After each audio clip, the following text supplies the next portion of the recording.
from the Lion Mouth. Viewers, welcome to From the Lion's Mouth, episode 1. We are live. All right. I am here in this chair, the swivel chair, but forget about the chair I'm in. The chair opposite me as the living legend. Now, I know many people use this word. It's like food these days. Everyone uses that term, legend. I'm serious. I've got a serious legend sitting right opposite me. His name is Dennis Matumbi from Matumbi. Sound engineer, producer, singer, fully pledged musician, music consultant, etc., etc., etc. Can we say hi to Dennis Bovell? Hi, Oxman. You're making me laugh. You're making me choke, man. I mean, rarely has so many names been heaped upon me. Oh, mate. So, thank you. You know what? I'm a bit worried because as I'm getting older, I kind of feel like sometimes a bit of amnesia is kicking in. And you can't remember certain things. Well, what's going to happen if I call you Dennis Curtis? Well, I'd have to start singing some of Dennis Curtis tunes. Oh, that's all right. That's good. I can relax there. What if I said Blackbeard? I'd have to fling you some Blackbeard dub. Ah, good. So I'm not going to get in trouble there. Well, Dennis Matumbi is self-explanatory. You know what I mean? So, So, Dennis, how are you? I'm very well. And how are you? I'm fine. You look well, and I'm really honored to be in your presence. And thank you for taking this time out of your... Are you still pursuing 25 hours a day? Well, yes, but I try not to look back to see who's coming. Because, you know what I mean? It may be HMRC. Yes, okay, nice. So Dennis, the last time we spoke, I want to touch on a few things where I didn't really delve into too much. And, you reserve the rights to refrain from answering any question that may implicate you or you mean like your brethren. You mean like no comment? Yeah, man, welcome to From the Lion's Mouth, all right? So I wanted to touch on earlier, we spoke and you was telling me about the sound system, but we didn't touch on it enough for me because I heard the sound Just Sufferer only once, and I don't even count that time because I was actually on Mail Road. You remember when it was split? Mail Road, yeah. Yeah, where you had Cons in the middle, you had Railton Road. Yeah. And the sound was playing in that house and it was tearing down the place. Demolishing the root.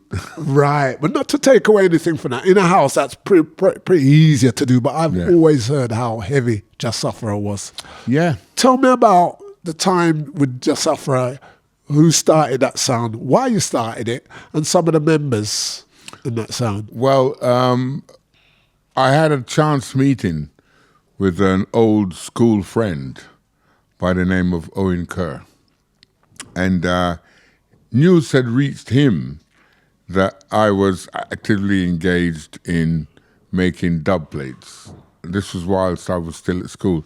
He was a bit older than me and had already left school. Okay. And I meet him one day on a road in Battersea called Northcote Road. I know it. And he said, "Hey, me hear say I make dub plate, let me hear them."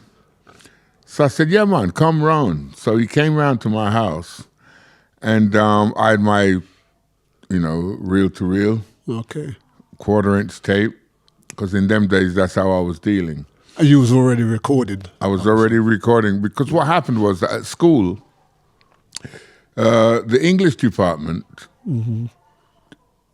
received a recording studio from the English department to in order to record sound effects for the school plays, of which I was an active member of the drama group at school. In fact, I managed to secure the lead part in 2 plays in my time whilst I was there. And they'd built this recording studio. And when it was being built, there was lots of black labor, When it was being operated, however, Yeah. there was no black labor. There was no black kids learning how to operate this machinery. Oh, sounds a bit So unfair there. it sounds a bit usual. So in my wisdom or in my fearlessness, Yeah.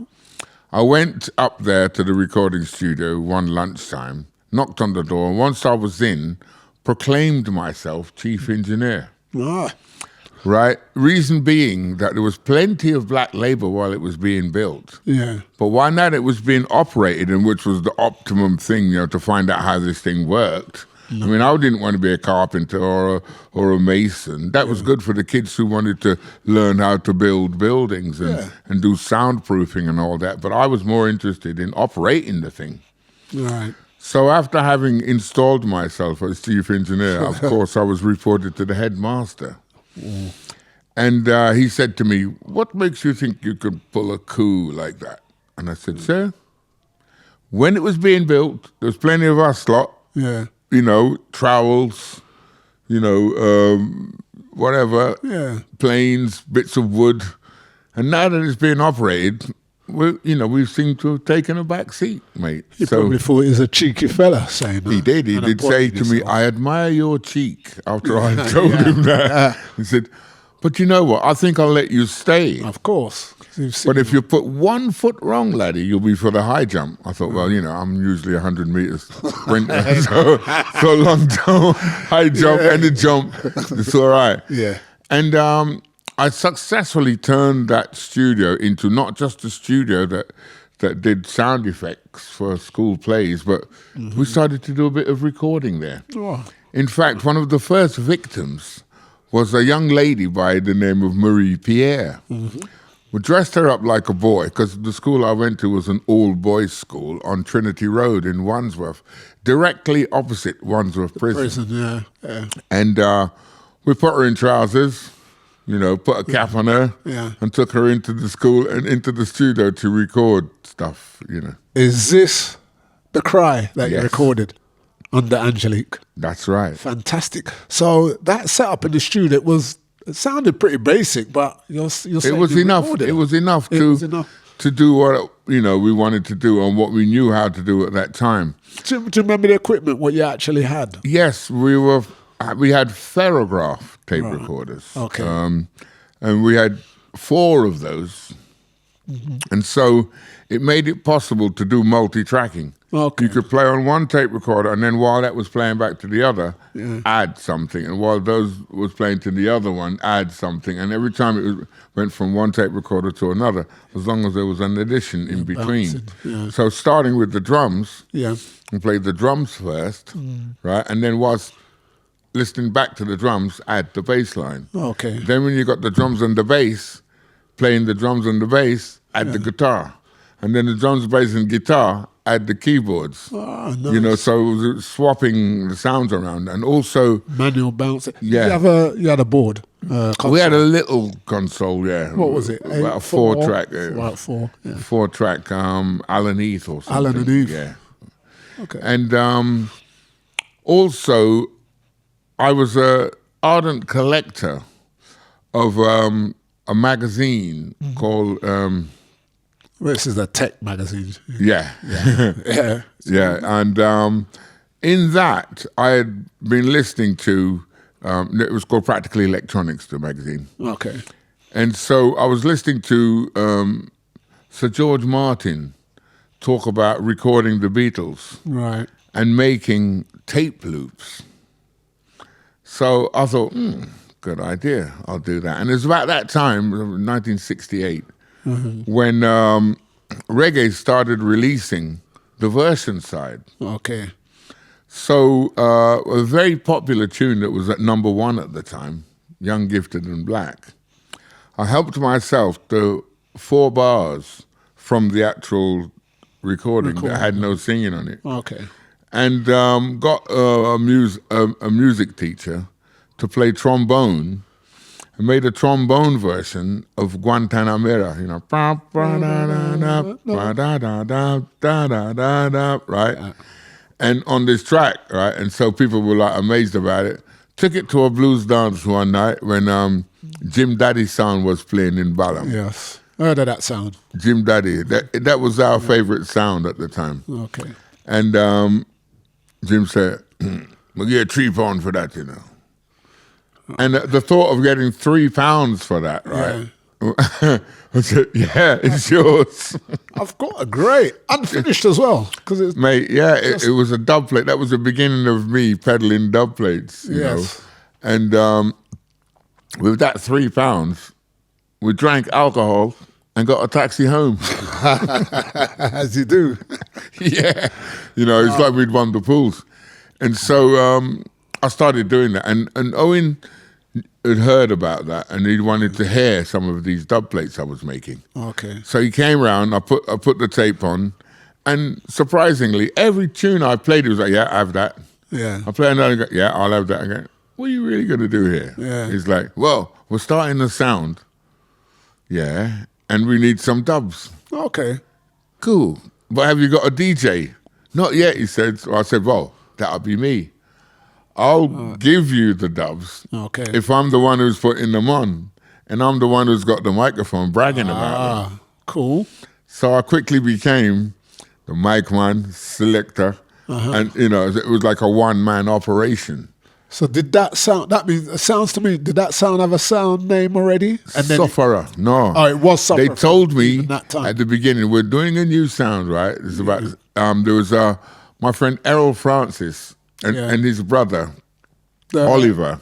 Preamp builder? No, the preamp builder was another Errol. A different Errol. Right, yeah. right. But my friend Errol, he was an electrician. Right.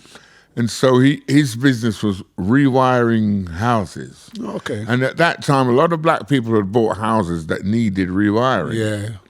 So his hands were full. And in fact, it was after we got a job to rewire the Barbados High Commission. Okay. Right, up in Belgravia. Right. That, you know, money seemed to flow from heaven. And what we do? We'll, you know, advance into the sound system. Let's build some amplifiers. Let's build some preamps because, you know, all the lads that were involved with helping him rewire houses, none of us had any technical knowledge, but we knew how to dig holes in walls. Yeah. And we knew how to run wires. Okay. And he would tell us where the wire went and then they would connect it. He was a spark, right? So that means the chief electrician. Okay. And we were just his gophers, his hands, you know. Yeah. And so out of that, we put together the sound system. Right. And so we had, you know, money to buy records and to buy a vehicle and to build boxes. Okay. And we went to Errol, the amplifier builder, and built, first of all, one piece of 600 watt. Were you using transistor at that time? We were using KT88 valve. Yeah. Right? Nice. And in fact, up from there, he built an amplifier, which was a straight 1,000 watts. Okay. And this amplifier had two valves, huge valves like that. Okay. Right? Yeah. And the first time we tested it out in Cricklewood, we were made a laughing stock. What happened? It didn't work. Not at all, just... It didn't work at all. And we were up against Trojan. Right. And he made mincemeat of us. So we had one to pay him back. Of course. So when we did get the sound up and running another time, time we were playing on 4 pieces of 6. Oh, wow. We ripped another hole in him. But the pieces of 6 that you got was from the same person? Yeah, Errol. Went back to him. Errol was the person who built our amplifiers and preamps and stuff. And he also built Fat Man's. Okay, yeah. And who else did he build? Coxon had the preamp. Coxon had another man called Errol. Right. See, that's the thing. That's the thing. There were Errols that were making amplifiers, and there was one in South London, and there was one in North London. One in North I visited with a colleague of yours, a friend of yours, Natty.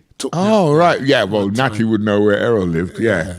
Because at the time when the sound system started, Natty was interested in coming on board. Right. And so he had devised a way to obtain free release from Jamaica. Mm-hmm. And it was quite a simple thing, like mail order. Yeah.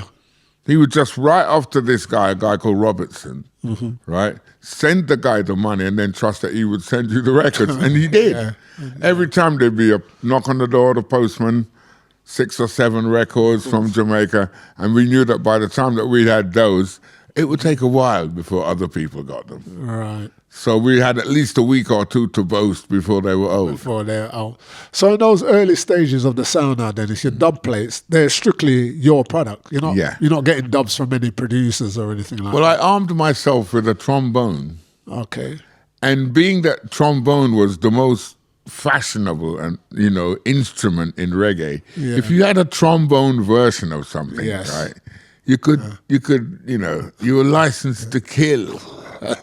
You see, so I had a trombone, and then in the front room of Errol's house, right, set up a tape recorder, and then we get the B side of the record, and then go whatever we wanted on there, right? Yeah. And then people used to go, "Hey, that's piracy," Again, but I'm not selling them. I'm just making one for my own amusement, right. And it earned me the name of Blackbeard. Blackbeard.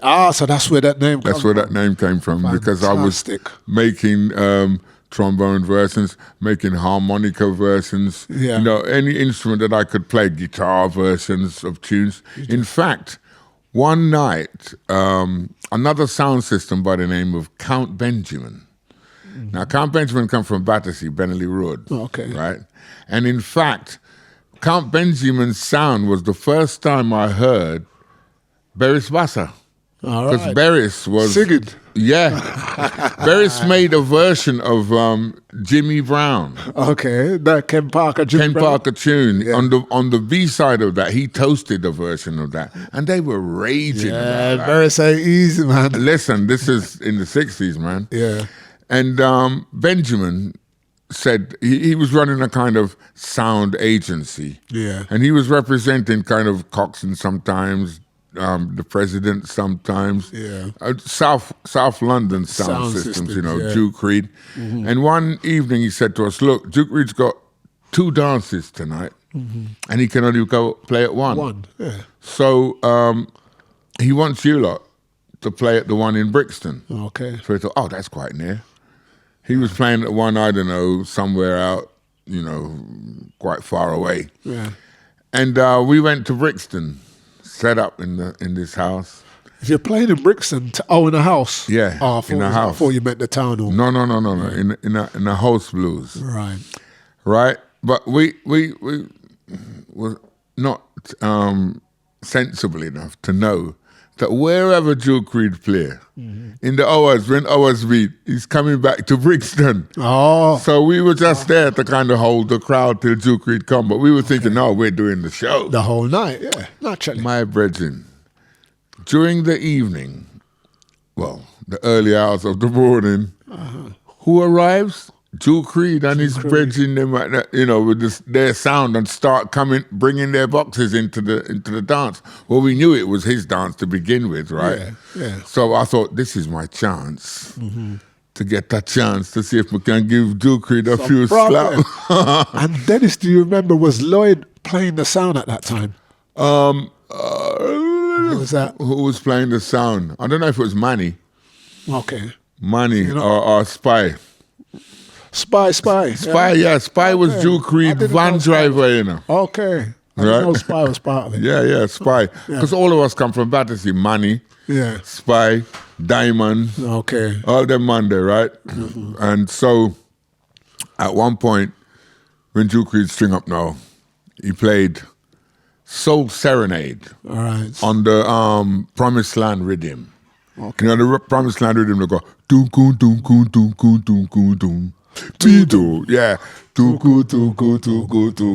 man. Yeah. Come take my hand and lead me to the promised land. Bad. Right? Yeah. Bad. The horns piece. Duke Reid are the first man here play the horns piece. Yeah. So he put that on in the dance, and this is the first time I'm here, and I think, I got you. I've got a harmonica version of that. Ah, nice. So when his version done, when I slip on my dub version, Oh, listen, the man them come across the way I was playing and say, hey, Bovell, because we know you, yeah. Otherwise we'll mash up your sound. You can come play back record from Duke Reed in a dance in a Brixton. Just a go. Your face, you know. Yeah. They say, you're right, though. Yeah. Take out your sound. Yeah. So, graciously, we unstring the sound and leave. Okay. Man, that sounds like a great day. So, when you're playing dubs, Dennis, are you bringing in your reel-to-reel or you're cutting now? I'm cutting. You're cutting, so. I'm cutting at John. Before John Hassel, there's a studio in Wimbledon called R.G. Jones. Not aware of them. That studio was where Cliff Richard recorded. Okay. That's where a guy named Hot Rod used to record all the Trojan things that he put out, right? Hot Rod. And also Mutumbi had recorded our first recordings there. We were in Studio A, and in Studio B was a band called the Average White Band. Right, I remember them. You know who they are. Yeah, pick up. Right, so it was the same year, I think it was 1972. That recording was at Brother Louie or? Yes, Brother Louie. Brother Louie. Okay. Right. So R.G. Jones had on Saturday mornings disc cutting facility. Yeah. So I'd go there and a bunch of men from Harlesden, you know, going and cut acetates. Okay. And then I ran across John Hassel. Yeah, which I heard a little whisper that he was quite influential in your journey. Yes. Music. He taught me recognition of frequencies. Right. Because in the days of vinyl, and still now, vinyl will only accept certain frequencies. Yeah, and the higher spectrum. And the lower. And the lower, okay. Yeah, the two high frequencies will make the wave lock, and the head will jump out. Also, if you're cutting with too much treble, you could trip the cutter head, and the cutter head costs a lot of money. Yes, I've been told that. Yeah. If you put too much bass on, then it made a square sine wave. Okay. So when the record, the needle comes to it, it can't go like that, so it'll just jump over. Okay. Right? So if too much bass, jump. Too much treble, jump, you know. So you had to learn how to balance those frequencies so that they were acceptable by vinyl. So that was a valuable piece of information, given that I was also a budding now young sound engineer. At his place? No, at a place called Eve Studios. Eve Studios. In Brockley. Yes, Eve. And was this because of John? Did he? No. The owner of the studio, a man called Dennis Harris. Dennis Harris, yeah. He was a grocer to begin with, and had some success. We've been given the opportunity to release Susan Cadogan's tune. Okay. Not the big one? The big one, Hurt So Good. Yeah. He released that on the Dip label first before it went on Magnet and then in Trojan and all that to the charts, right? And I have it on Lee Perry's information that as a result, he bought Lee Perry a mixing desk, which became the first Black Ark studio. Right, interesting. Yeah, because when I introduced Dennis's son, Peter, to Lee Perry said, "How's your dad?" And we said, "Oh, don't you know he's not with us anymore?" And he went into, he was a man of his word, and if he said he was going to do something, he would do it. And then he said, he gave me my first mixing desk. Okay. And I was like, wow, that's where it come from. Right. Yeah. And once he'd transitioned from a grocer to a studio owner and a budding new record label. Wow. He came to me one day and handed me a bunch of keys. Said, "These are the keys to that room there. Inside, there's a studio, and you're going to control it. And the second key is the key to the room upstairs. If you get too tired, don't worry about no taxi or no night bus, no nothing. Yeah. Sleep there. Wow. And so it was a huge honor Yeah. that this man had believed in me that much to have built a studio and then decided I was the one who was going to control it. Well, but the studio was built, the machine was custom built. Okay. And that was built by a guy called Steve Wadey. And Steve Wadey was the drummer of a group called Los Bravos. I don't know. But if I sing Los Bravos' tune, a big #1 hit, you'll know go, black is black, I want my baby back. It's gray, Since she went away, whoa, whoa, yeah. What can I do? It's a stomper. It's Yeah, a four to because the floor. I'm feeling blue. That was #1. And Steve was the drummer of that band and also the singer. Steve Wade, okay. Steve Wadey. And so being fed up of being a drummer and at the back of the band, he was quite nifty with a soldering iron too. Okay. And he made this multi-track recorder, and it was called a Katie.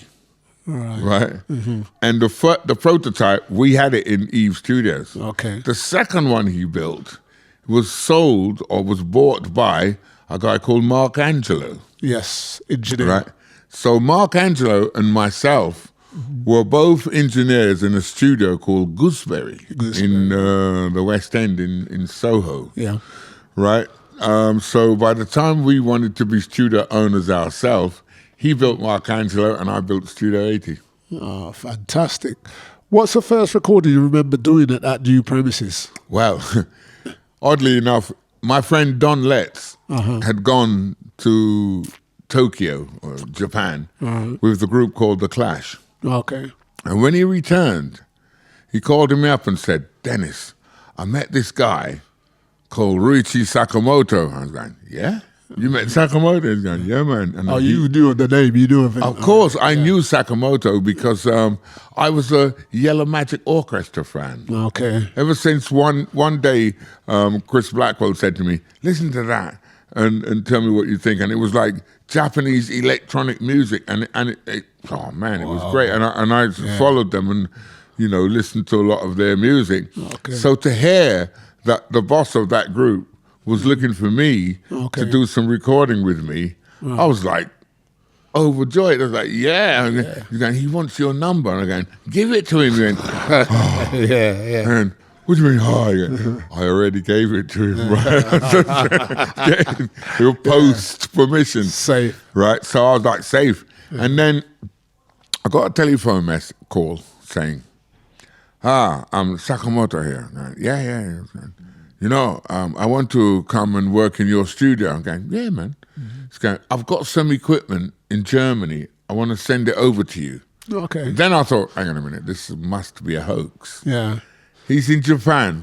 Yeah. He's got equipment in Germany. Yeah. That he's going to send over to me. Yeah. I'm like, Don, are you pulling my leg or what? Yeah. Have I been set up, Right. And one day, because the studio had not yet been finished building. Okay. I was still midway. I was in the process of building it, right? And one day, a big Arctic pulled up outside me. Dennis Bovell, yeah, that'd be me, going, sign here. And this truck was a German transporter. Yeah. And it was bringing Sakamoto's equipment that he had. And he was using it in Germany in Kraftwerk's studio. He was working with Kraftwerk in Germany. So he thought, well, while I'm in Europe, I'll nip into England and do something with Dennis Bovell. Fantastic. So I was honored that he wanted to do that. And he wanted me to do dub to his music. Okay.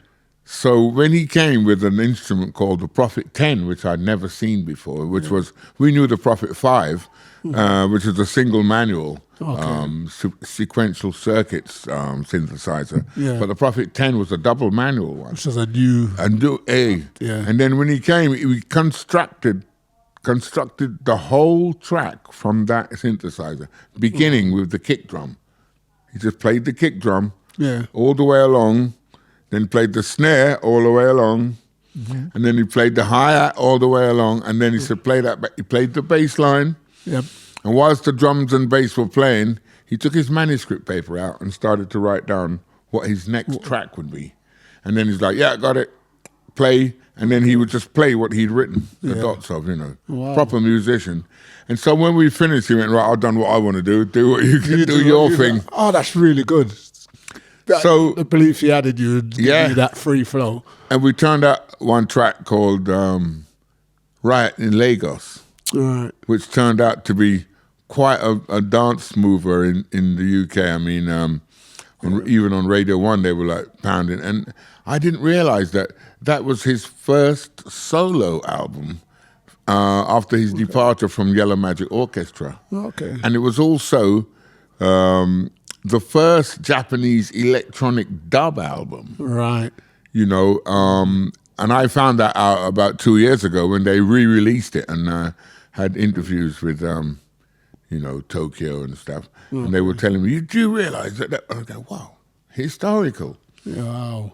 So you're involved with the whole album, not just a track? No, I just did 2 tracks on that album because he was doing the rounds with people that he knew in the UK, and he wanted me to do 2 tracks. That one, Right in Lagos, and Not the 9 o'clock News. Okay, cool.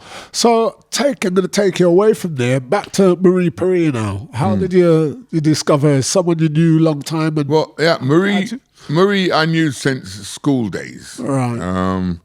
She attended the same secondary school as my brother and sister and cousin in a school in Putney called Elliott's, and it was thought of as being the great co-ed school for the Southwest. Yeah. Right? And she attended there. And my sister, one of my younger sisters attended there, my younger brother and my cousin, And so we kind of knew each other. And then she became my brother-in-law's wife. Okay. And how did you know she was interested in music? Well, the thing is that her dad, a man by the name of Little Georgie, was a huge entertainer in his native Guyana. Right. So wanting his daughter to be in the entertainment world was one of Georgie's big dreams. Man. And so he, knowing that I was involved in music, he would encourage her to come over to my house. Yeah. And she wanted to be a singer. Straight out, she wanted to be a singer, and she had the voice for it too. Yeah. And was she writing? Do you know? At that time? I wrote and she sang. Okay. And then after we wrote together. Yeah. Also, I had enough equipment in the basement of my father's house to set up a little studio, and where we could cost effectively, make our recordings. And Dad didn't mind using the electricity as long as I was at home, because he was set against me going out and hanging around with lads on the street. We're hanging out with Castro Brown and them kind of wonder. Right? It's like, no. You stay at home, because them lads are always getting pulled by the cops. Yeah, and they're always being picked upon by the cops. And I don't want you in that. Yeah. So I was like, I want to build a studio in the set it up. He cleared out the basement. I had drums, had keyboards, I had bass, guitar. There was enough to keep me busy. Yeah. And off the streets. My dad was a bus driver. He drove the 37 bus from Putney to Peckham. And so when he got to Battersea Rise, he would jump out of the bus, go in the phone box and phone home. Right, and if I didn't answer that phone, I was in big trouble. You know what I mean? Wow. You're checking up on me, right? Yeah, you there? Okay, good. I was late. And then on the way back down, he'd do it again. So there was no chance of me going out of the house to go to, say, Battersea Fun Fair Yeah. or somewhere like that and spend too long there. You know, he's like, no, I'll take you to Battersea Fun Fair on Saturday night. Right. You know, but you're not going there during the day because Battersea Fun Fair used to be on 24 hours. Well, almost. Okay. It used to be on all year round. You know. So it's stationary there. Yeah. It was a stationary thing until the Big Dipper came apart and some young kids died. Not nice. Not at all. At the heights of Just Suffer a Sound, Dennis, how many boxes would you say you had? How many sections? Well, we had about 40 different boxes. And we had... Like columns. Yeah. We had all sorts... the biggest box had in 18-inch. Right. And was sawn in half. 4 faces or not, quads? Or Yeah, yeah. We were using in the woofing section... Goodman's or Fane, okay, you know, and then in the midsection Tannoy, right, beautiful. You know, and then on the top of the midsection with the Tannoy, Oliver had come with this idea of linking 4 tweeters together, right, and we used to call them the Sicky Sicky because they're the Sicky Sicky box, and right on top of the Tannoy, which would give finer treble than the Tannoy. Right. That's why we call it the Sicky Sicky. Yeah, man. Fine, right? you know? Yeah, fine treble. And of course, I could, from the preamp, I could activate the Sicky Sicky or the Tannoys or the bass, you know. And fling the sound around, like cut the bass and beer treble, cut the treble, beer, you know. Oh, yeah, nice. Tell me about one dance at least really memorable for you. Preferably played with another sound like Oxman or... All right, listen to this. Yeah. I'm playing with Fat Man one Friday night. Friday night was my night, you know, and I'd bring another sound to play with me sometime, you know, Tubbies, Fat Man, Shelley. So you had a residency. I was a resident in the Metro Club in St. Luke's Road, right, in Ladbroke Grove. Ladbroke Grove, yeah. Which was a bit of a feat because we come from Battersea. Yeah. And if you think that postcode war is a new thing, you better think again. Yeah. Right? Because them times a sound system from Battersea going to Ladbroke Grove to play was like ambitious. Yes. You understand? Yes. Because you were probably not going to be accepted. Yep. And if fight broke out, them and mash up your soul. Loyalty was deep them days. Yeah. Yeah. So we'd gone to Ladbroke Grove to do that. And this particular night, Fat Man is playing Advertised to play with me. The evening before the dance, Fat Man and myself are in a record store in Finsbury Park called Junior Lincoln, right? Bamboo Record Shop. Bamboo Records, yeah. We're in Bamboo Record Shop selecting some new pre-release that just come in and out. At one point, Junior put on a tune, and I was like, now I buy that tune. Yeah. Fat Man buy it, right? I was both of you bantering as well. Yeah. Fat Man buy the tune. Then we're in the dance. Lo and behold, Fat Man put on the tune. Hear him. If Sufra played this tune, I'll pack up and go home. Naturally, because he knows. He knows I ain't got it. He knows that I refuse to buy it, right? Yeah. And then after the dance, him said to me something that I never forgot. Him say, you must play for the people. Okay. Not just records that you like. Play everything because you might not like it, but the next guy rave about it. And I tell you what, that same record that I refused to obtain that evening, when Fat Man put it on, the people them rave bad. Wow. And them all lick it back, so I can't play this. And it's only a 45, you know. Yeah. But my tail was between my legs, you know. Just one of them ones. Well, Fat Man is my brethren. Yeah. So he and senior to me in sound system business, you know. So he taught me a lesson that night. You know, buy everything, and because you might be playing with the next man, and a man put it on and I rave about it, and you can show him, say, "Yo, me have that," you know. Yeah. You know. Surely. Another time, a dance that's memorable. I'm playing with Shaka, and it's New Year's Eve, 1975. Remember the venue? Yeah, the Metro again. Metro was my again, house. okay. You see, in the Metro, I had my wires pre-run. Yeah. So there was no coming and putting your box where my box supposed to go. Yeah. Because my wire did there already. Very good. You understand? Very good. Yeah. And I'm the resident sound. Yeah. So move that. Yeah. You know.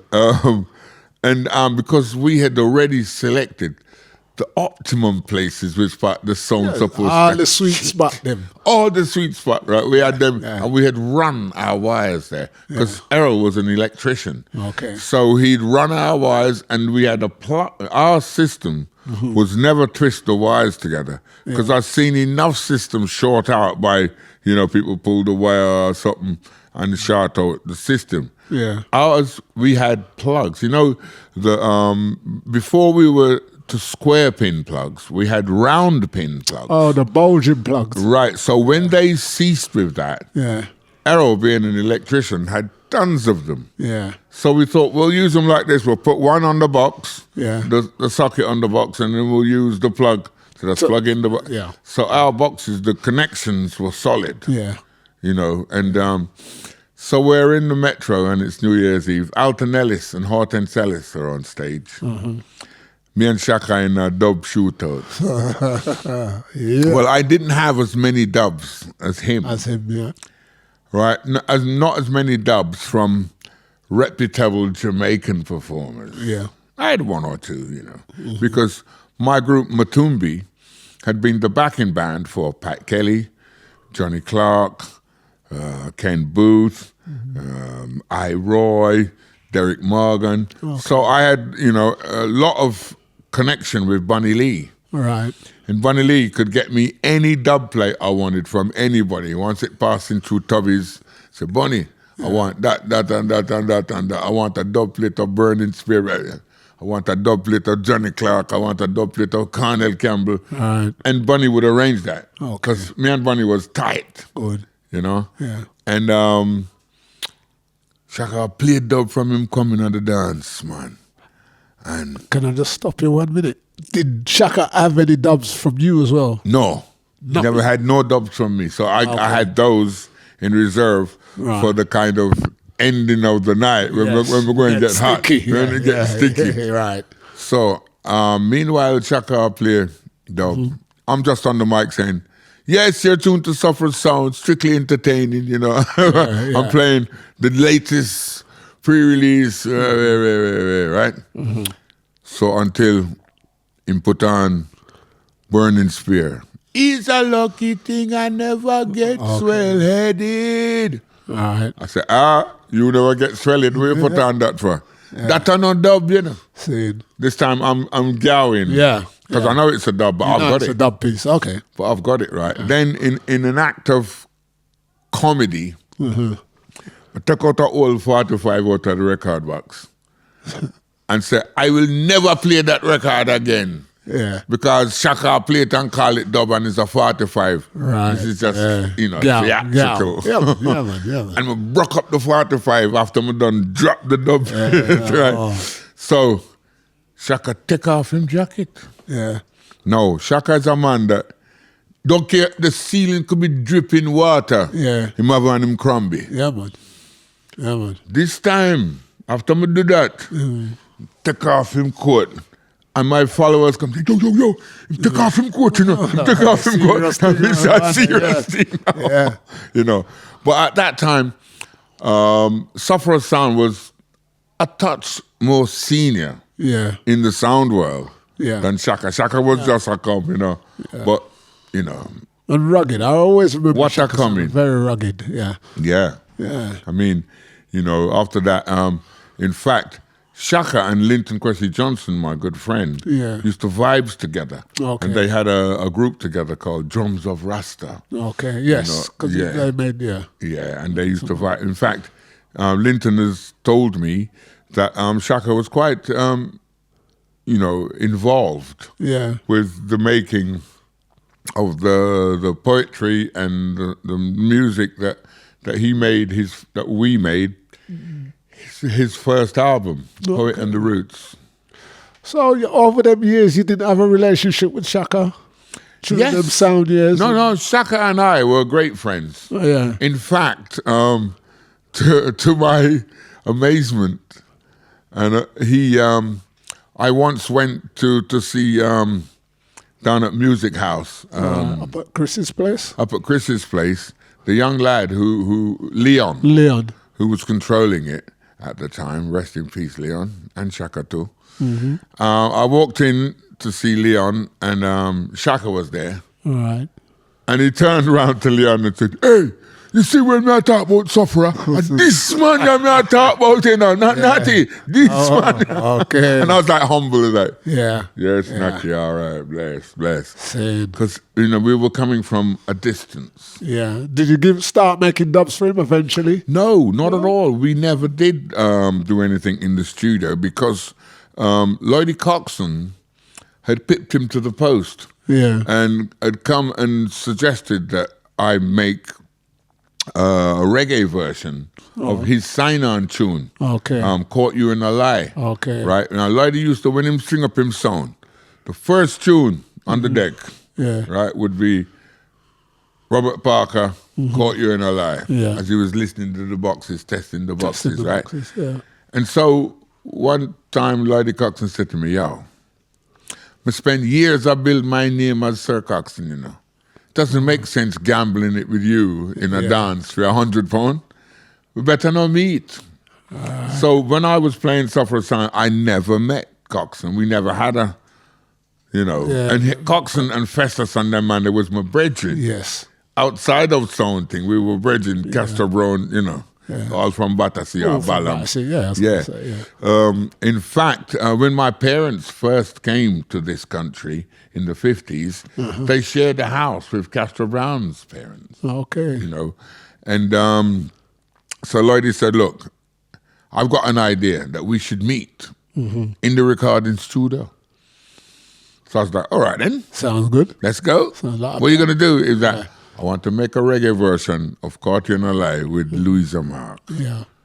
So I was in because I knew Louisa could sing. Yeah. Because she would come to the Metro sometimes, and then Pebbles would bother me to give her the microphone. Because Pebbles was like, hey, Pebbles was her #1 fan. Okay. Right? And Pebbles was my mic From man, them right? time, yeah. From them time there. And one evening, as he wouldn't leave me alone, I put on the B-side of Silhouette, Dennis Brown. And she'd grab the microphone and start singing. D. Brown was in the dance and, yeah, who that? Wow. And I said, this young lady, she have it in her. And so she was confident from that. She was very confident. Okay. Hey, Louisa was probably the most confident 14-year-old I ever met. Wow. You know, because we thought she was 15. And she was like, yeah, I'm 15. Now you were, you know, some youngsters add on an age. Yeah, as we do. Yeah. I mean, I remember when I was like 15 going in to see X films and stuff because I was big and tall, you know. Oh, we used to do it, man. And when we started out to do that, Caught You in a Lie, the drummer of Matumbi, Newton Jones, rest in peace, he was the man that I had the most faith in to play the one drop. Okay.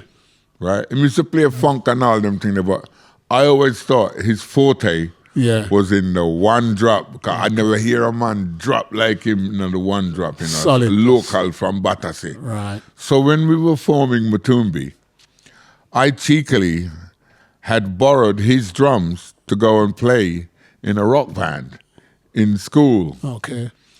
And when I said to him, you know, get back your drum, you know, unless you come to the rehearsal and be a member of this group here with me I started. So this is before, nice. Yeah, so him laugh, because I was 15 and he was 25. Right. A big man. Yeah. So him laugh and say, hey, little boy, try say. But you're going to keep my drum. Yeah. Go to the book and put on this better for me. Yeah. You know, go take out my clothes out to the cleaners. You know, and then he thought I was very cheeky. I was always very cheeky. And then he came Forthcoming, you're very forthcoming. You had to be in them days. If you had a dream, and like I did, like to be someone in the music business, you know, it was tantamount. You had to blow your own trumpet. You know, my grandmother always used to say, blow your own trumpet, someone else might have a dirty mouth. You understand? Very good. So, Uton came, and then him and I were in the studio. Yeah. But by this time, I was engineering at Gooseberry Studios. All right. And I was intent on showing Lloydie that this was the studio where we could get that Jamaican sound. All right. You know, heavy and, you know, sound like a yard thing. Yeah, man. So when Lloydie came down to the studio and heard how I was handling it, he was like, yeah.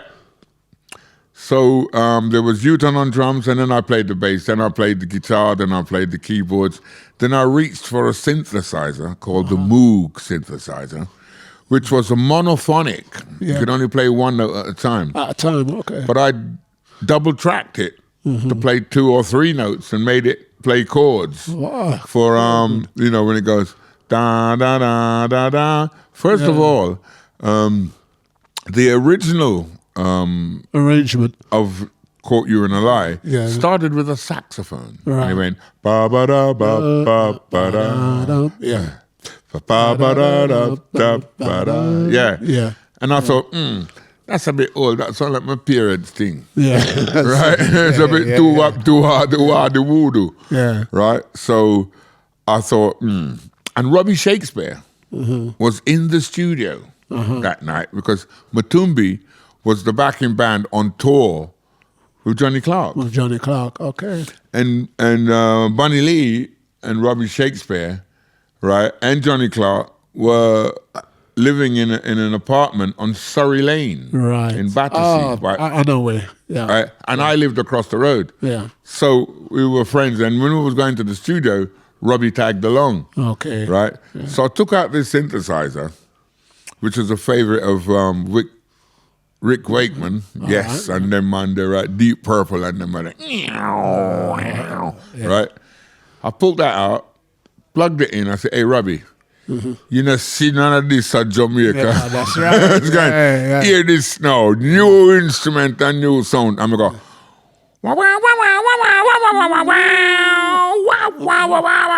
right, for the intro of the tune. Yeah, exactly. Hey, lady, you record that?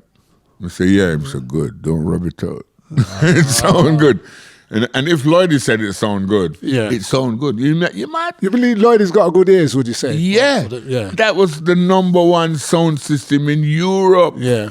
Speaking. Yeah. I mean, you know how many nights I've gone to Lloydie dance? Yeah. I remember there was a marathon dance in 1969 where he played 3 days straight in Benelli Road.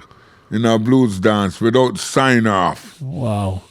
Right? Serious thing. Serious. 3 days over the Christmas period, right? Yeah. You Christmas Eve, Christmas Day, Christmas night, Boxing Day.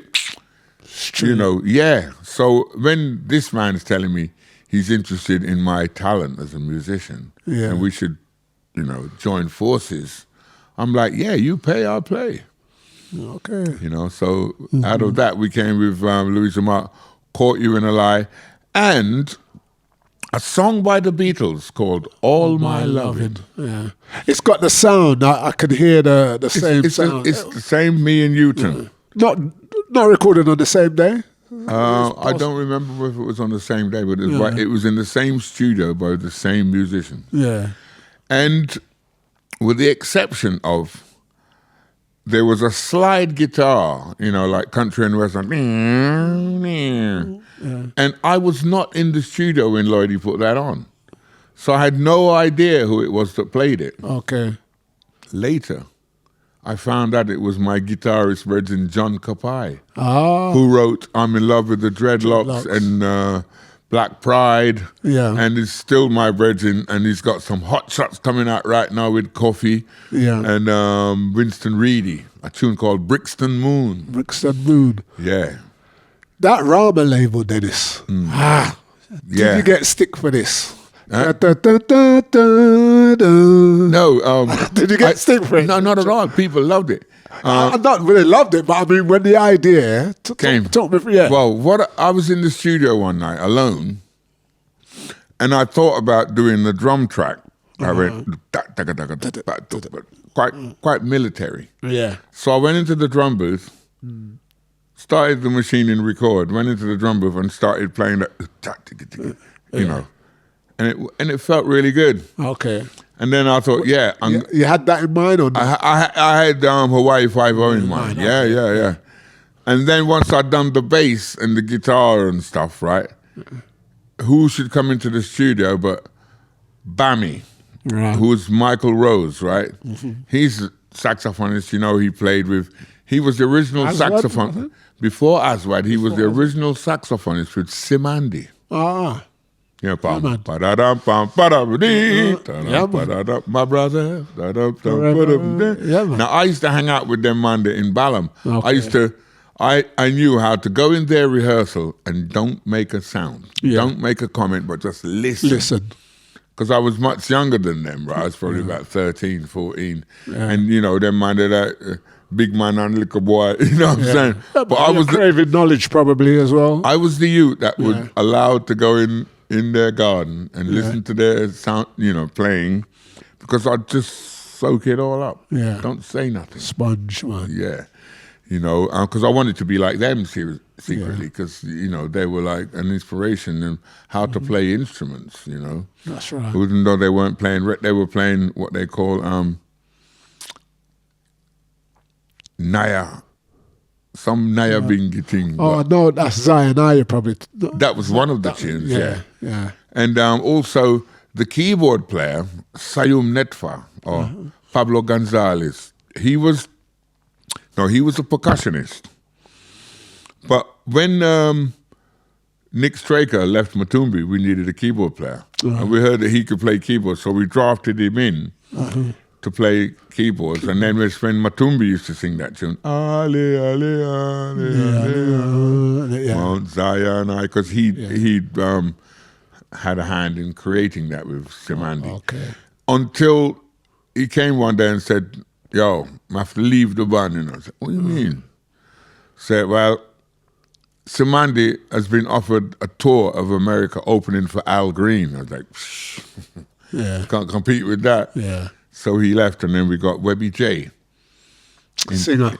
Yeah, well, he's a keyboard player. Player. But he sang as well. I mean, him and I did a song called In the Rain. In the Rain, that's the tune I'm thinking of as most popular. Yeah. He did about 3 or 4 tunes. Yeah. Before his early demise. Rest in peace, Webby. Passed away as well, isn't it? Yeah, Webby's gone. All right. So, sorry, I cut you with the Hawaii 5-0. So, you're doing that. So then, these horn players, Rico Rodriguez, Bammy, and Eddie Thornton. Yep, Tan, right? They were the resident horn section with Georgie Fame. Okay. And I knew them, Steve Gregory as well. Steve Gregory is the man who played the saxophone on Careless Whisper, George Michaels. Okay. And he was also a member of my band, having played with all kinds of musicians from Dusty Springfield to Wet, Wet, Wet. That's my girl. And, hey, Dusty. And he also played with Irish guy. Solo artist. Van Morrison. Yeah. And he played with Georgie Fame. So having this section in the studio to play which is a big TV show, and it hadn't had a reggae version. That is why I asked you if your friends was taking the mic when you come up with the idea. Did they say, "Are you serious?" No, because listen, all right, that piece of music started with an elaborate drum roll, right? And then and it was quite a feat to get that roll right at the beginning of it. Right. And I knew how to do that. And then I thought, all right, then, what's the new beat? Kind of military thing. Style, yeah. And it worked. And, Fantastic. We Hawaii loved it. Five. You was an avid watcher of it, I guess. Yeah, of as course. well. You know what I mean? Oh, yeah, me, Jack Lard. You don't know. Book him down. Yeah, man. Actually, stay there, Dennis. Gonna hold you to ransom, cause you know they say in life, if you're trying and don't succeed, just keep trying and trying and trying again. What you got there? Looks like I got here. who said? I will say, all right. Well, I'll get to my main point though. The track on here that says, "I might not go right, then my letter." Yeah. Make them know them I feel going better. Ah, my days. Who's singing that, Dennis? And how's that come about? That is the track that gave away the fact that that record was made in London. All right. Because when we were creating that, Bevin, or Bugger, as we used to call him, Yeah. him said, I get a letter from the DHSS. So they must stop me duel. So I was like, oh, that's serious, man. You try run now, come. So him say, I go write them a letter, but them can them a write me letter. I go write them a letter and make them know them have to go on better. Oh, you mean? So we said, write it then. Yeah. And then him sing the tune. And at the end, you hear some boop, bleep. My cuss be a bad word. I go write them a clot letter. Make them know them have to go on see clot better. You know, and that was like outrageous. Cussing bad word per record. So, they're gone. So, well, what happened, I beeped them out at the end. Yeah. Right? But then Snoopy, a journalist that wrote for Black Echoes, decided to tell the public that record wasn't made in Jamaica, right? It was made here in London, and it was Matumbi behind it. Yeah. Well, he's got to show he's got a bit of knowledge. Well, the thing was that he heard that tune on there and that man's voice. Okay. And that man had such a unique voice. Yeah. And I refused to believe that he would be recognized, which was very silly because he was my virgin. We went to school since the age of 12 together, right? And, you know, he was very daring and very... militant. Yeah. On the tune, he sounds very militant. He is. I mean, you know, he never take no prisoners. So Snoopy announced to the world that it was actually Matumbi. And then Bevin said to me, you couldn't keep a secret, eh? You had to go and tell Snoopy. I was like, I never tell Snoopy nothing. He said, say Snoopy to him. Your voice make me know. Right? So it was because he heard that tune and that voice on there. Okay. That's how we got rumbled. Well, another track on here, which I've asked you before, and maybe before, and before. Really? I'm going to ask you again. What track This that? time I've got you on camera. All right. So this is like a ransom and entrapment All type. right, go on then, go on. So the other track on there that I absolutely love is Zion. We need to see this on a 45 on Rama label. As it was, because it's got the version as well. Yeah. Nowadays, when I'm playing, it's not like where I used to play 9-10 hours all night. So you bring your LPs and your 12s and your... Nowadays, it's just a little 2-hour set, bag of 45, you know? Yeah. So me, and I'm sure loads of other people, would love to see this track come on a 45. And tell us about it as well, Zion. Well, whilst in the studio, Jaboni, the drummer, said to me, yo, hold this bass line here. Do-do-do, do-do-do-do, do-do-do-do. Wait. Do-do-do, ba-ba-ba-ba, do-do-do-do. Right? Dangerous. Just that. So I did it. And then when we'd finished, I was like, so what we are going to do with this? Right. I said, just make a dub. Yeah. And I said, nah, man, that bass line are rough. For the sound, I just still had the sound that time. Yeah. Yeah. So I'm going to say, all right, hear me now. Zion is the place we want to go. Right? Yeah, that sounds good. Yeah. So I went in and sang it. And the rest is the story.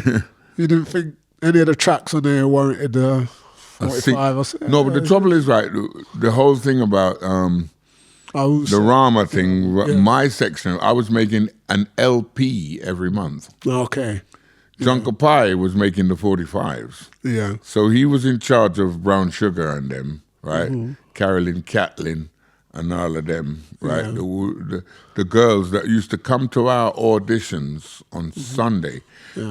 Steve Barnard used to present a reggae show on the BBC Radio London called Reggae. Yes, remember it. And after that, on Sundays, that was the only hour of reggae we had on the BBC. Okay. So after that show, we would advertise, people come down to Brockley and audition.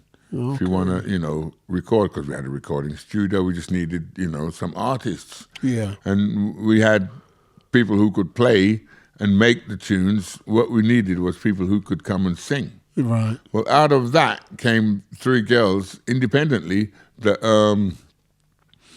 Dip decided to put together as a group and called them Brown Sugar.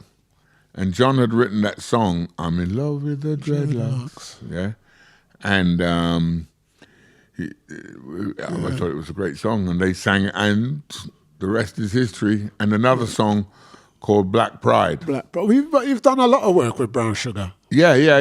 And then after that, when they went to Studio 16. Okay. With Winston. Yeah. I'm So Proud, and all them tunes, we, created those together in the studio. And our reggae music. We 3 are sisters of love. Massive tune for them. Yeah. So, do you have any role, Dennis, in 3 of them can sing in their individual rights? Selecting a song, well, they probably write their own songs. No. John Kapai was designated as their writer. As their writer, okay. Yeah. So would they were only 15, 16 years old. Yeah. Would he designate each song to who he thought it was? He'd say who's going to, because Love of the Dreadlocks, Pauline took the lead. That's right. And in Black Pride, Karen took the lead. Yeah. And then Coffee made versions of both those tunes and mashed it up 20 years later with Mad Professor.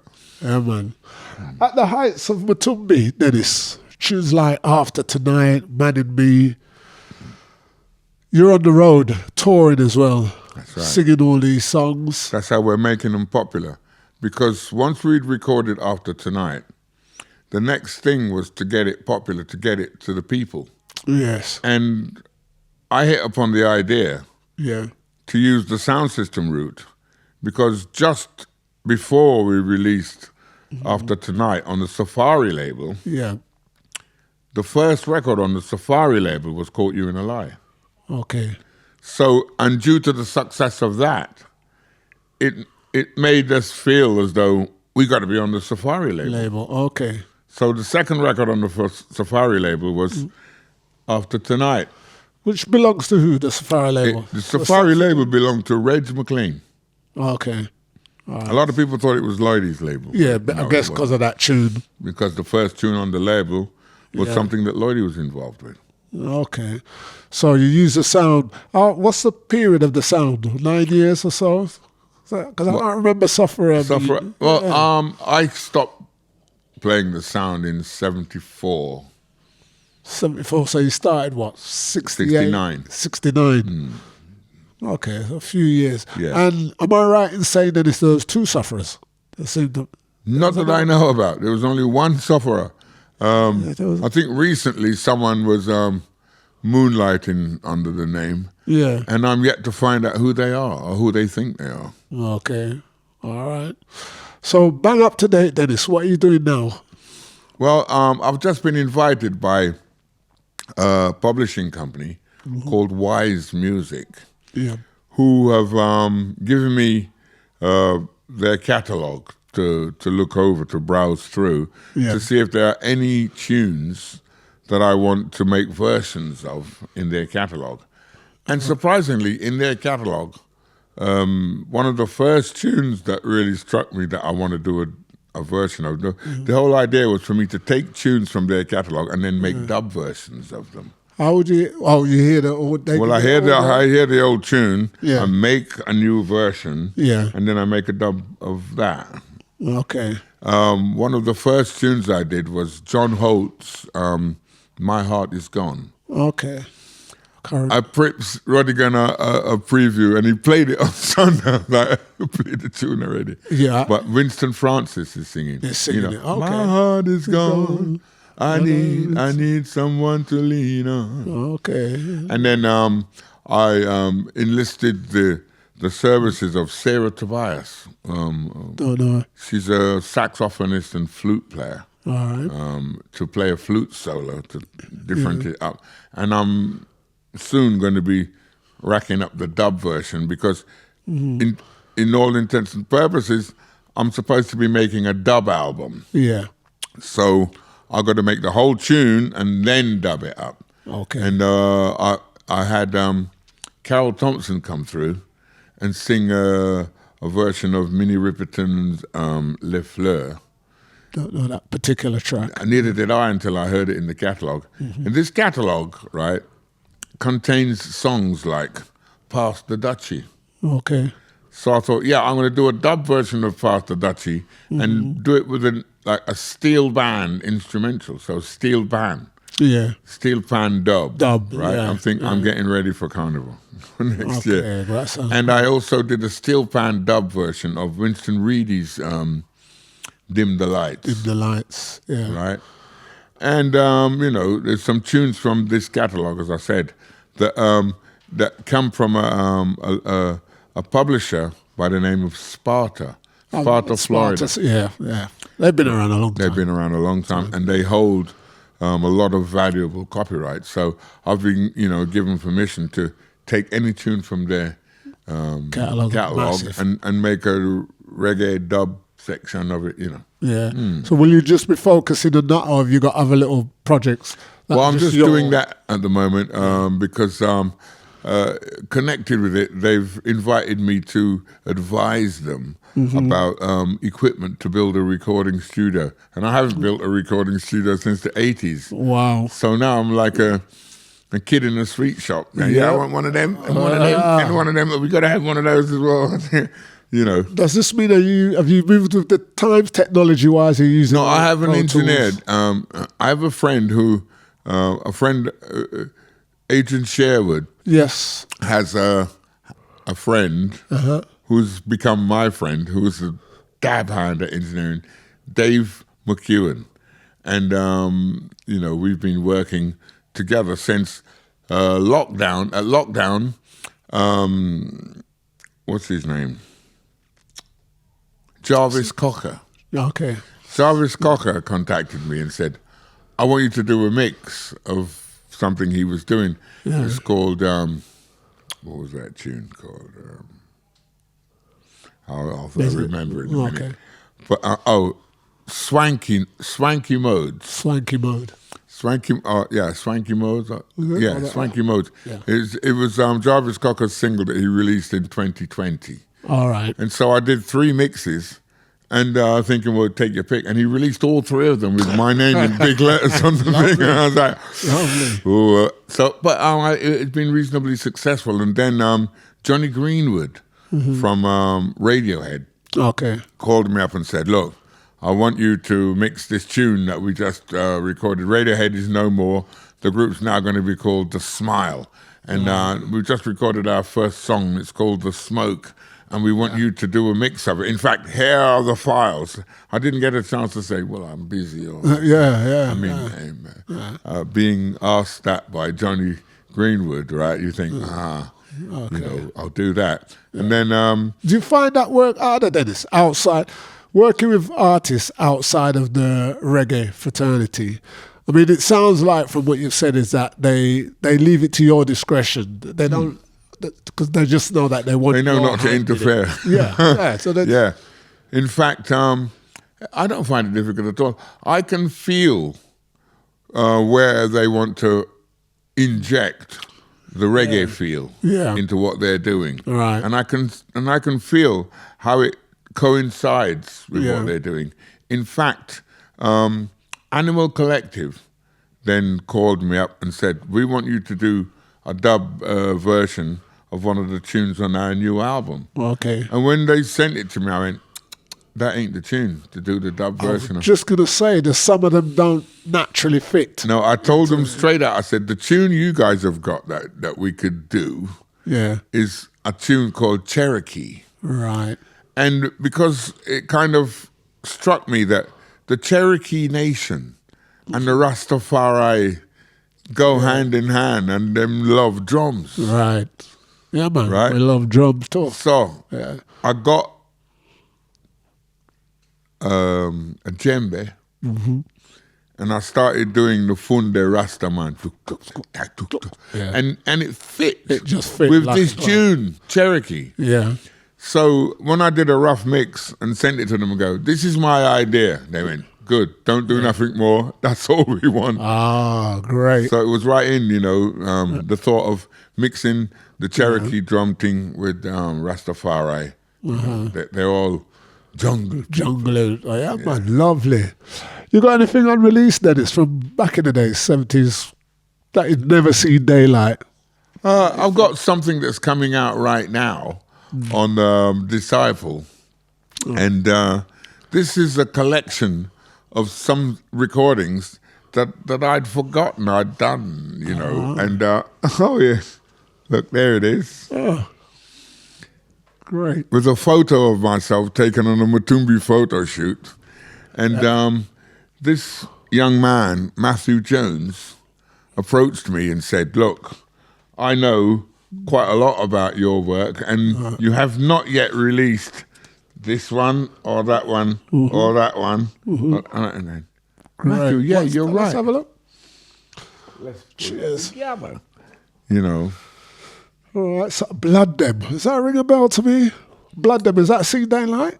No, that's Blood I Go Run, the dub version. So this is the dub version to Blood I Go Run. To Blood I Go Run, yeah. Okay, Cosmic Hydrin compelled. Now, Cosmic Hydrin is my virgin Matix them, right? Levi Roots? No, Buttons and Patrick. Buttons, of course. And I just finished turning out Errol Dunkley's Little Way Different. New version or? Yeah, the 12-inch version. Okay. Not the album version. The 12-inch version was recorded by Drummy Zeb and myself. Right. As was quite a lot of music that we did together, including the song Silly Games. Yeah.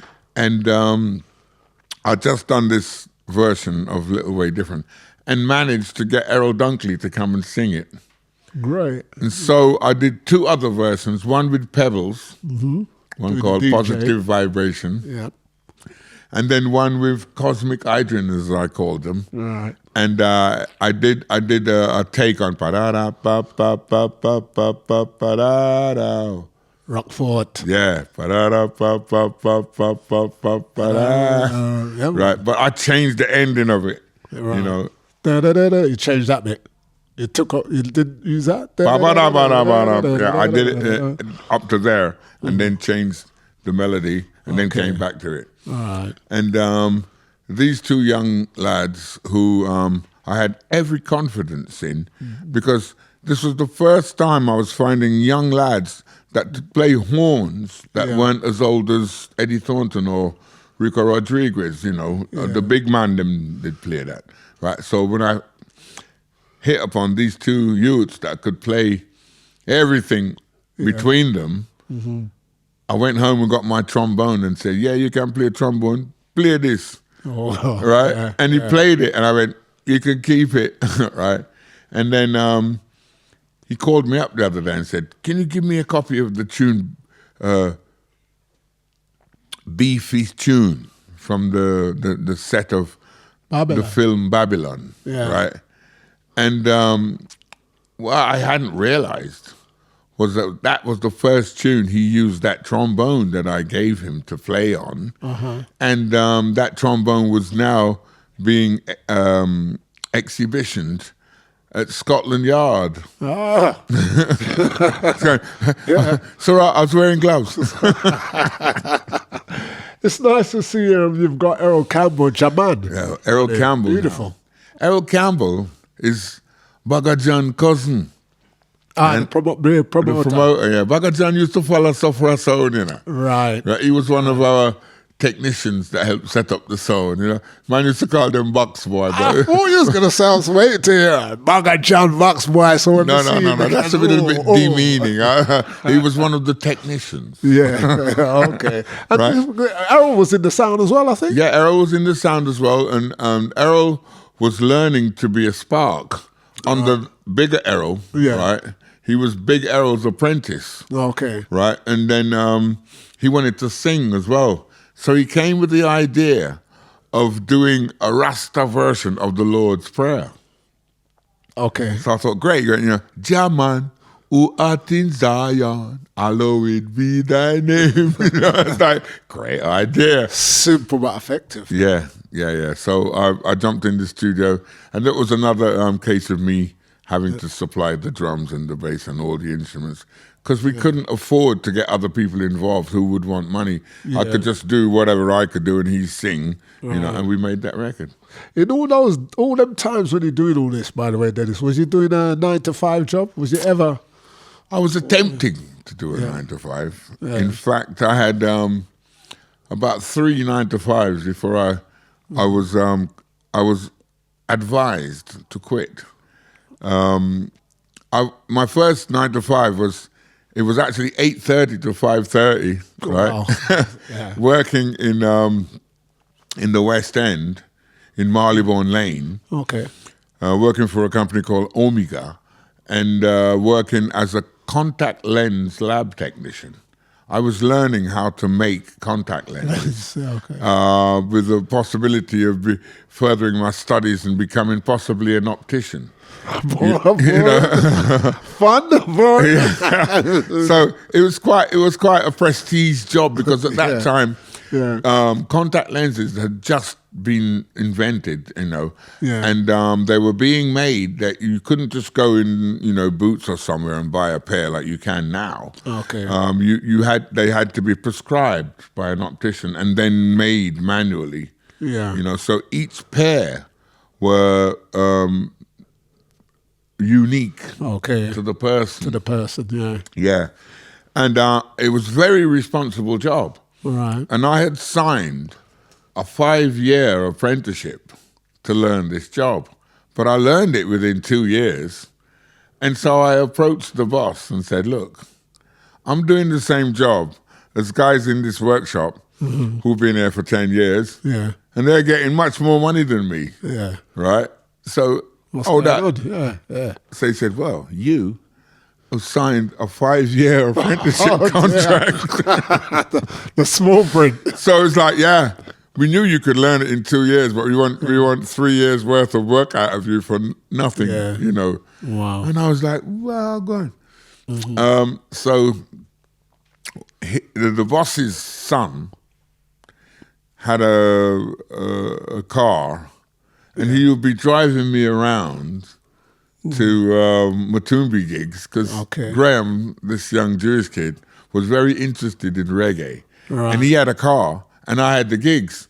So he would drive us to, I don't know, Huddersfield, Manchester, anywhere, you know, just to be with the band. And his dad thought, you're leading my son astray. I want him here in this office. I don't want him running around behind a group of reggae band. Yeah. So he said, listen, I'm going to do you a favor. I said, right. So as you can pursue your career as a musician, you're sacked. Oh. Oh, thank you very much. Yeah. Shalom. Yeah. You know, and looking back, I thank him for giving me that push. Yeah. Because it meant then that I had to be a full-time musician instead of going to Huddersfield, do a gig that night, running back to be in my job at 8:30 in the morning, and perhaps having more than a 45-minute nap at lunchtime just to kind of, you know, recharge my batteries. So they said, I'm going to do you a favor. Going to do it. Just so like that you can further your career as a musician. You're sacked. You know, that is one of my favorite memories before I knew you personally, is watching Matumbi at the Clarendon Hotel in Hammersmith. Wow. And guess who walked on stage?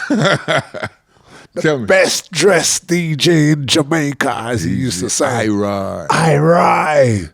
Tell me about those times working with Ira. Yet again, that was courtesy of Lloydie Coxon. Okay. Lloydie had a show at Battersea Town Hall where all and sundry were billed. No, they were billed. Local artists? No. Yard artists. Oh, okay. U-Roy. Yeah. Him never come. Big Youth. Him never come. Something all right. That was a time when shows were not happening as they were foretold. Yeah. And so Matumbi, hearing that Big Youth was going to be on that show, we had a show that night in Reading or somewhere. Okay. Or that evening in Reading. Mm-hmm. So we raced back from Reading to Battersea Town Hall. Okay. To catch Big Youth. Okay. Who was a no-show. So Lloydie came out and saw us out. He said, Matumbi. I said, yeah. He said, don't have no equipment outside. Of course, we were driving our six-wheel transit, you know what I mean? It was obvious we had our equipment. We just come from a gig in Reading. Right. I said, hey, listen, string up. Yeah. And play. So for us, that was a big deal because we were then going to show the rest of Battersea what it was that we were going out of town, Huddersfield, Manchester, Birmingham, and doing. We'd never played in our own hometown. Really? We never played. London, though. You'd played in London. We played in London, but we never played in Battersea. Battersea, okay. Right? And, of course, we jumped at the idea. Yeah. Swing up. Did our show. Had standing ovation from all the brethren that were hearing us for the first time. Right. After the show, we couldn't find Lady. And our man said, him gone to Jamaica. Okay. I was like, all right then. When he came back from Jamaica, we went round to see him. And he said, listen, all right. All right. I was like, okay. Fair enough. As long as you're acknowledging that you're all yeah. Right? So listen, I have an idea. Yeah. I'm going to bring Ira. Mm-hmm. Ira? Well, Ira is a toaster. Yeah. Yeah, we're going to bring Ira and put him with you guys, and you're going to do a tour, right, with Ira at dark this time on stage, instead of playing on sound system B-side a record. Hold on, that tune hadn't been made yet. Well, Ira? With you and Ira? No. Okay. This was our first meeting. Oh, this is your first meeting, of course. Right. I think it was 73. Right. So we jumped at the idea of playing with a rapper, a toaster, as we call it, live. Yeah. Because that would give us a chance to drop our dub style, you know. Yeah. Tick, tick, tick, tick, bang, man. and do live dub. Oh, and amaze people that we can play that in and out of the timing and all of that, you know. Yeah. And it worked remarkably well. In fact, Ira did come for 3 months and him stayed for 3 years. Who was your live engineer, Dennis, at the time? At that time, we had a young kid by the name of Willie. Willie Williams. Willie Williams. He had a sound system and he had a group called Griffin. And they became the band, B-A-N-N-E-D. Okay. Right, in punk times. And they had a PA system. And Willie was wanting to know how the desk worked. Yeah. Right. So he came on board as my apprentice, showing him how the desk worked and what you could do with it, as long as he was Matumbi's engineer. And he would turn up and set up that whole PA system on his jack. Yeah. Right? And then I'd go to the desk and say, no, that, this is the EQ for that. And then he would mind it. And he became very good at it. In fact... So he understood reggae. He understood reggae, he understood sound. Okay. One evening, whilst I was doing a show in Élysée-Montmartre in Paris, young blonde kid comes into the arena. We're doing a sound check, and he's looking around. Yeah. And then he goes, "Excuse me, where's Dennis?" Mm-hmm. And I'm at the microphone, but he doesn't recognize it. And I go, "All right, Willie." He goes, "Dennis."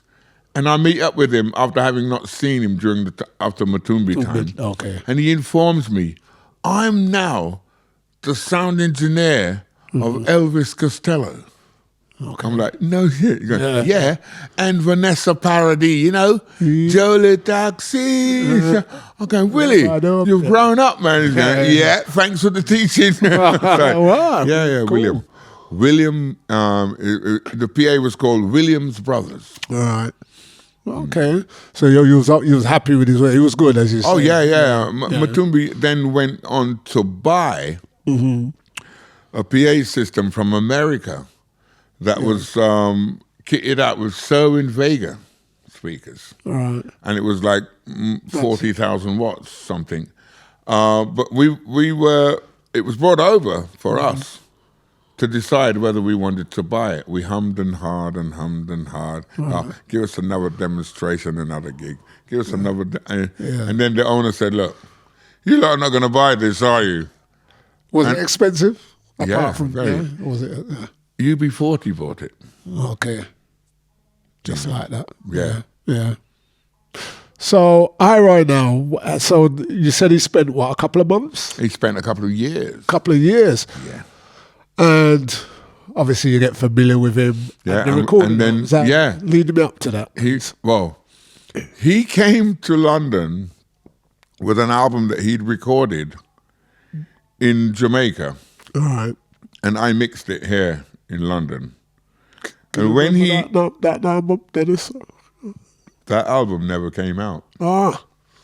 Because when he took it to Virgin, Jumbo Van Rynen said to him, I like that. Why don't you go in the studio with Dennis and do some stuff? Yeah. And I was like, humbled, because I'm like, you mean he did that in Jamaica? It sounds good to me. Yeah. And he's going, no. It sounds like old hat. Why don't you two go in the studio and record some stuff together? Okay. So I quickly drew some bass lines. And out of that sessions came this tune, Wappin' Bappin'. That ended up on the soundtrack of the Babylon film. Okay.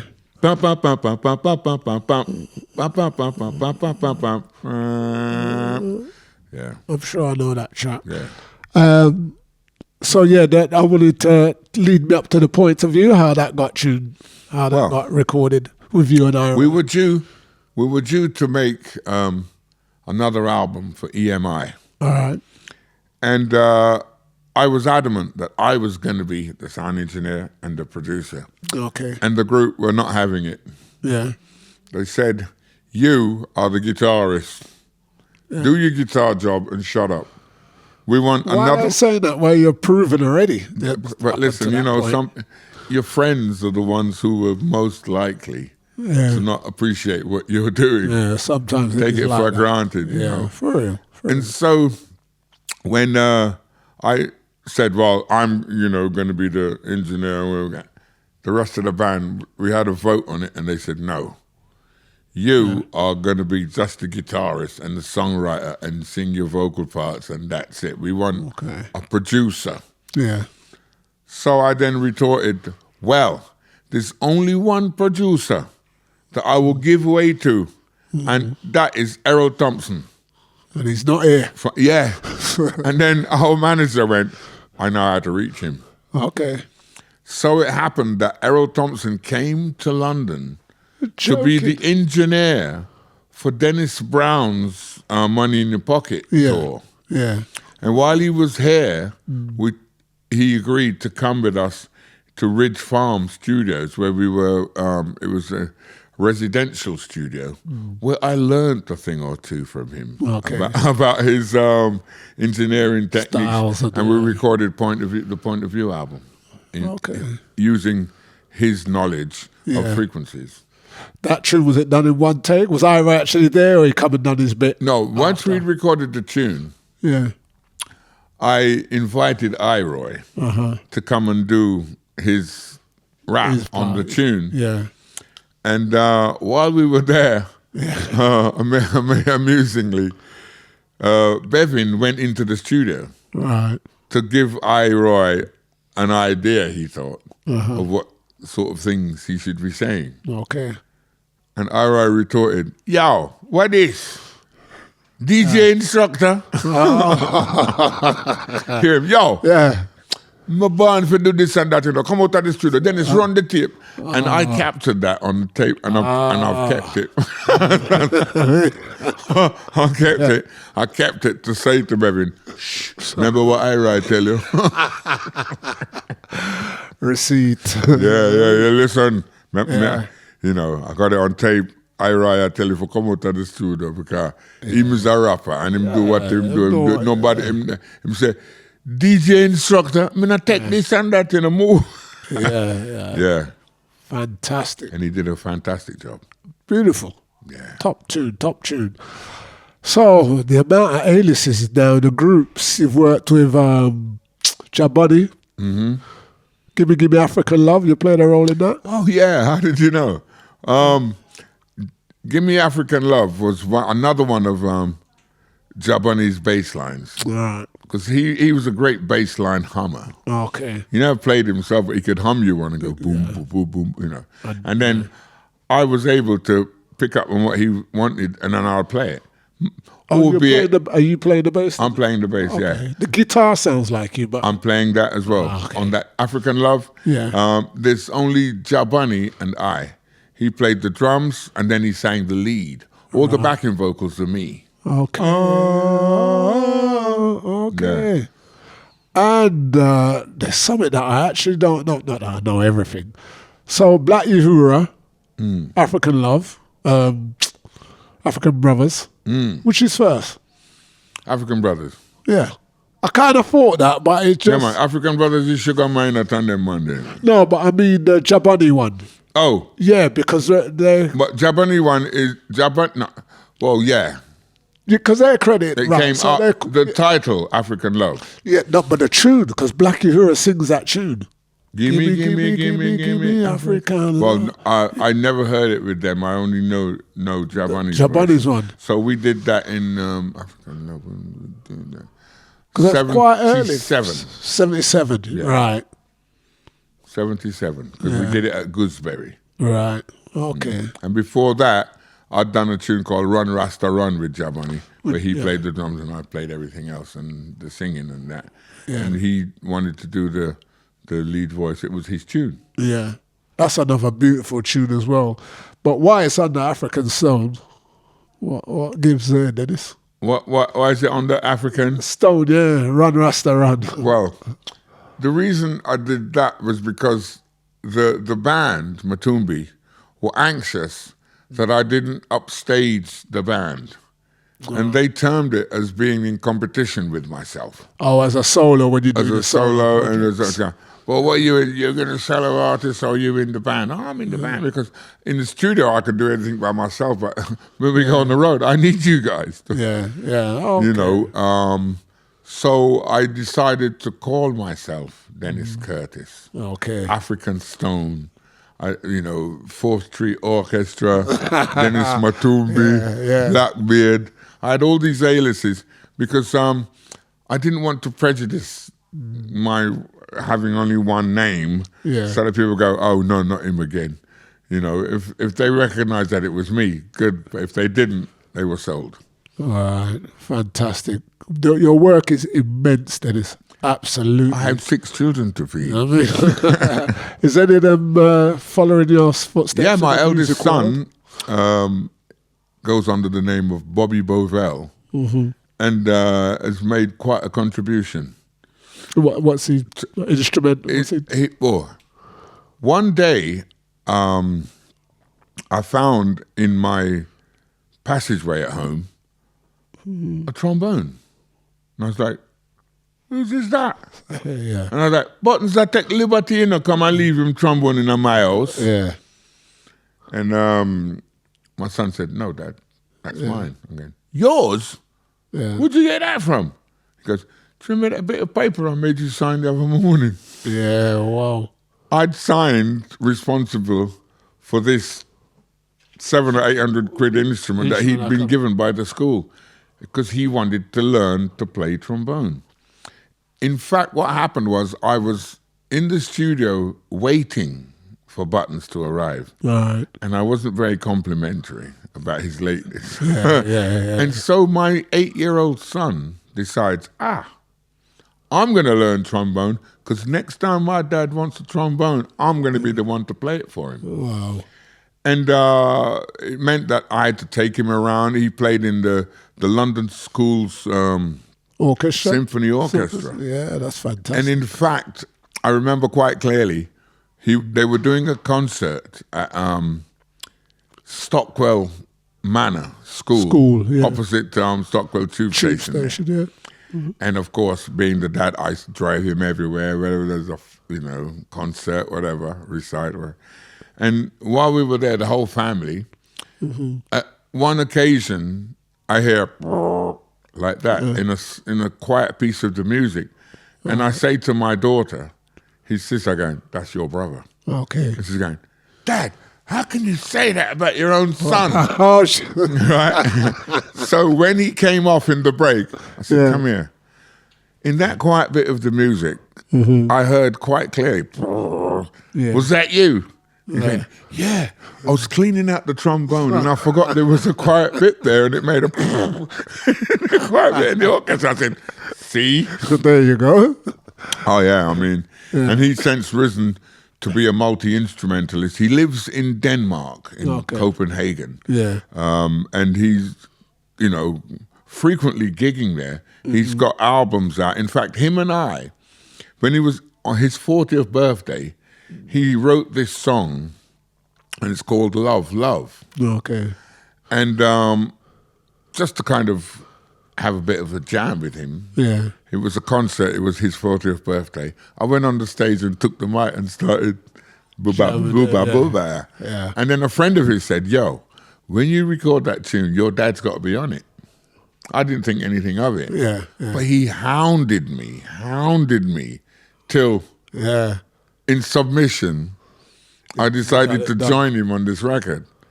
Now, the song's called Love, Love, and it's up on YouTube. Bobby Bovell featuring the old man. Oh, right? I should check out. Two things. He decided to make a video, and he decided that he would do it in London. And he came here with a bunch of his Danish friends with a 360 surround camera. Oh, yeah, I know those, yeah. And all that. And he had hired an open-top car to drive around London in. And that morning at 8 o'clock, it was peeing down with rain. He's got his At 11 o'clock, peeing down with rain. 12 o'clock, even worse. And I'm on the phone, I'm going, "Look, let's cancel the shoot." He's going, No. I've had a weather forecast and the sun's going to shine at 2 o'clock. He's got your determination. I'm like, this shoot does something different. Yeah. When he was 17, he said, "I'm leaving school. I've left school." I go, "Yeah? What are you going to do?" He goes, "I'm going to work with you." So I had to find a position for him in my band with Linton Kwesi Johnson. And he became our sound engineer and did it admirably for a lot of years until he decided he'd had enough of that. And I was not pleased. I mean, I taught you all of that, and now you're going to leave me the night before I'm going to do a big concert in Paris in front of 20,000 people. And he said, "No, I'm not going to do it because it's on the Sabbath." And the Sabbath for the Seventh-day Adventist religion is Friday sunset till Saturday sunset. Yes. And my mom brought us up, and he took it in more than me. In fact, he turned out to be a pastor, minister in the Seventh-day Adventist Church before he embarked on his musical career. Journey. And in this video, Love, Love, at 2:30, I went to meet him at Kensington. Was it Kensington? Yeah. In Kensington, South Kensington.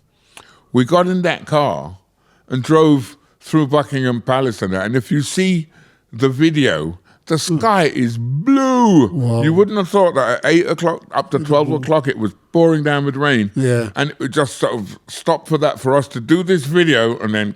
And in fact, we ended up with the end shot in Hurlingham Park in Fulham, right? Just over Wandsworth Bridge there.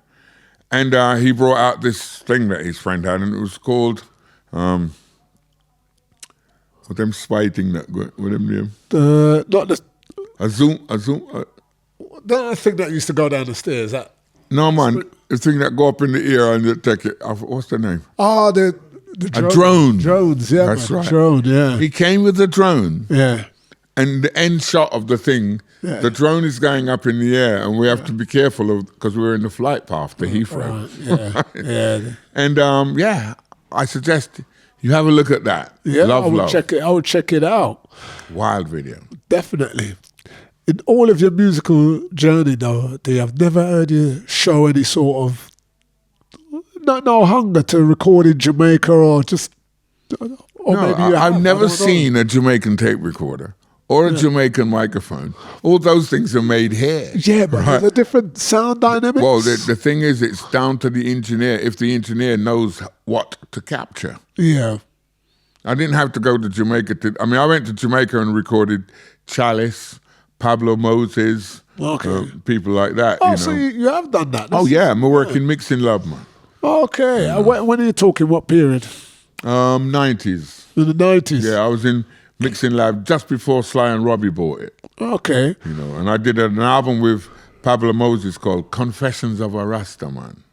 And that work experience, you working out there, obviously you know your tools and everything long time, so that wouldn't be new to you. Me and I used them Bulby. Bulby, right. But maybe a different approach, did you? It was an eye-opener, but it was a bit of a learning curve, I suppose, to see how the other half lived. Yeah. But, I knew pretty much what I wanted and what I was going to do. Yeah. And I know this from experience, they work very quickly. Very quickly. Out there. Yeah. In fact, before I was due to go in the studio, Robbie Shakespeare was in there. And when I arrived, he came to Bobby, you have to mix off one more tune there for me. Yeah. And Bobby said, yo, this man come from England, for coming here. So we're going to make him wait. Yeah. And then Robbie said, this man is my virgin, This man I don't mind.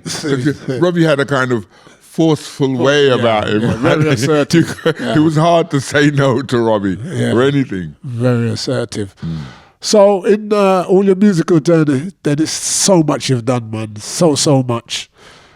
You can't really single out 3 moments that you can just never forget. I mean, you remember most things anyway. You know what I mean? But attach it to one of the records you recorded or something like that. I think by the time I was teaching Janet Kay Silly Games, and it came to the part that went, Silly Games! And she was amazed, went, you can sing that? Yeah. I must be able to sing that. Give me the microphone. Yeah. And performed it. And for me, it was a hair-raising moment because I had mixed her tune, That's What Friends Are For D-Rai Records, where Sly Dunbar and Lloyd Parks with the rhythm section. And it was, Bubbler on keyboards. Chinna. Played in this country. Yeah, recorded in this country at TMC in Tooting. Okay. And Delroy called me to mix it. Yeah. So I was like, "Ooh, that singer." He said, Janet, And then he had an idea to do a version of I Do Love You. She sung that. And he called me to be the musical director. On that tune, it's Jaboni on drums, me on bass, John Kopai guitar, Webby J on keyboards. It was all my team. Yeah. And we recorded I Do Love You. In fact, some years later, Drummy Zeb said to me, "Me vexing you." I'm like, what am I do now? Yeah. He's going, the night you was recording I Do Love You, I was in the studio and you wouldn't let me play the drum. You put me up on the bench. Because we had it's a bit like having a football team. We had the bench. So if a musician wasn't quite up to what bench, right, and bring someone else off the bench to see if we could score the goal, And I benched him that night because Jabani was the man who I figured could drop it the right way, and I'd forgotten he was in the studio. And so when I called him to drop the drums for Silly Games, he was there before time. Excellent tune. Yeah, You've heard it 1,000 times and you'll hear it 1,000 more times. Thank you. In fact, I have you to thank one night I did a gig in Brixton somewhere, and you were stood next to me the Pop? Huh? No, was it? It was upstairs of the Prince of Wales. Ah, yeah. You were stood next to me and kept saying, "Play silly games, man. Play silly." I'm going, "What do this suit there?" Yeah. And then when I put it on, the crowd reaction, you looked at me and went, "You see?"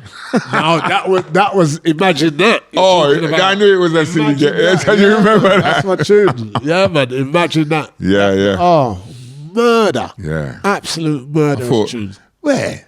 Yeah. Oxman, you know what I'm going? Because I had no idea that tune would have been so explosive to the audience, but you obviously did. Love it. Then thank you for requesting it. Yeah, man. No, respect. Is there anything that you feel that you still haven't achieved? That you'd like to achieve, or anyone? I'm not buy the airplane yet. I haven't bought my aircraft yet. We ain't gonna park that Dennis. Bridging in a hangar. Hey, listen, did you know that Gatwick is owned by a Nigerian? Okay. Can beg a little parking space. So, Ogasa. Oh, man. Make a pack my plane, no. Yeah, man. Absolutely. Really been an honor to have you here. Then we got to wrap it pleasure. up. As time, time is a master. You know me have time for you anytime. Right? You're the respect. ox, you know, so. Episode 1. Bram, bram, bram. From the lion's mouth. See him there? Yeah, man. Respect. Thank you so much. Respect. Straight from the lion's mouth.